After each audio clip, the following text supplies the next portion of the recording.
Lecrae, I've gained so much respect for you over the last few years, man. Watching you grow from years ago, you are one of the main guys who helped my little brother grow and to exceed into his music career. And so I've been following you, your ministry, your heart, and even just your journey over the last few years. But lately, bro, you've been very vocal online about the racial stuff we're battling right now. Where's that fire coming from in you? Because 4 years ago, you said some things, but you weren't as vocal. But today, this Lecrae dropping music videos.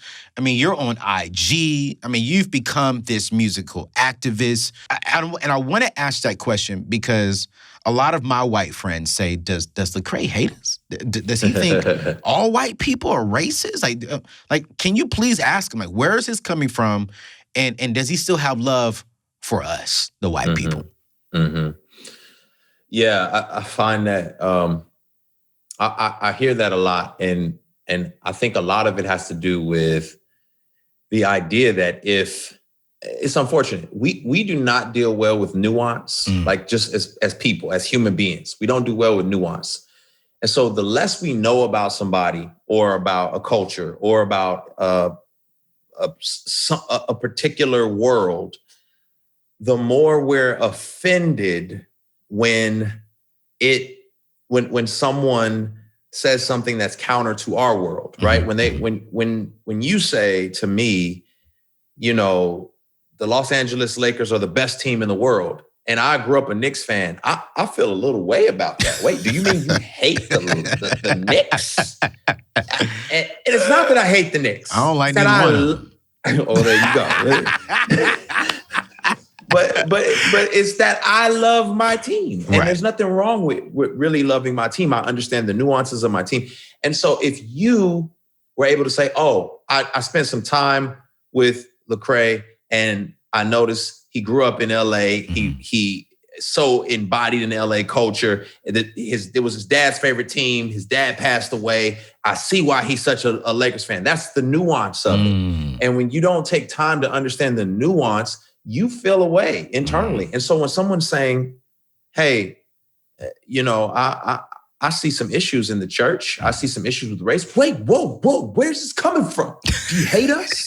It's like, no, I love you. You're my brothers and my sisters. Right. But what I'm saying is that if we're a body collectively, the arm is hurt. And so we're supposed to acknowledge that.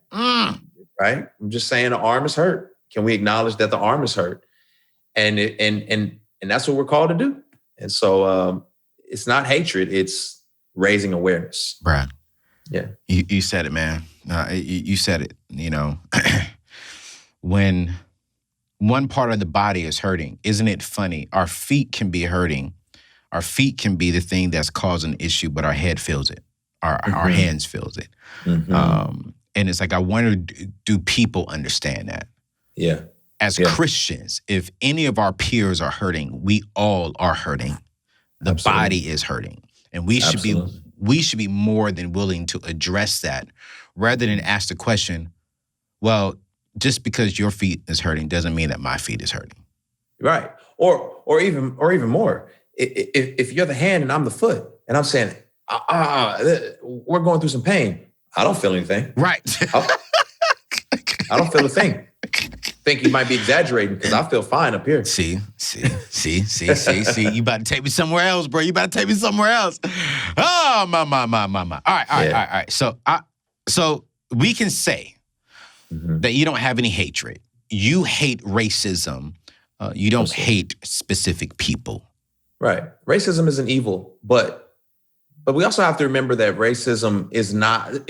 Racism, it's terms, too, that people struggle with. I didn't mean to cut you off, but it's terms. People struggle with terms. Okay. So they hate the term white supremacy because when they hear that term, in their mind, they see white hooded figures who are evil and trying to take over. That's not what white supremacy looks like. White supremacy is when you think about the top businesses in America, they're all white male dominated. White men run the country.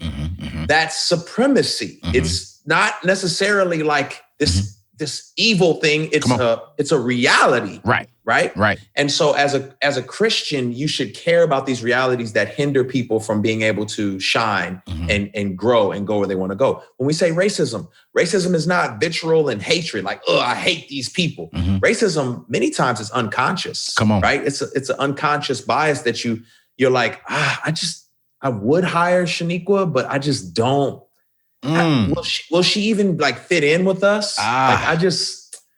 We like golf and we like this, and I just don't even. That's racism. It's not that you hate Shaniqua. It's not that you're like, oh, she's beneath me. It's that you're in power and you refuse to leverage that for somebody because you're like, their race or ethnicity, I don't want to accommodate. It's racism.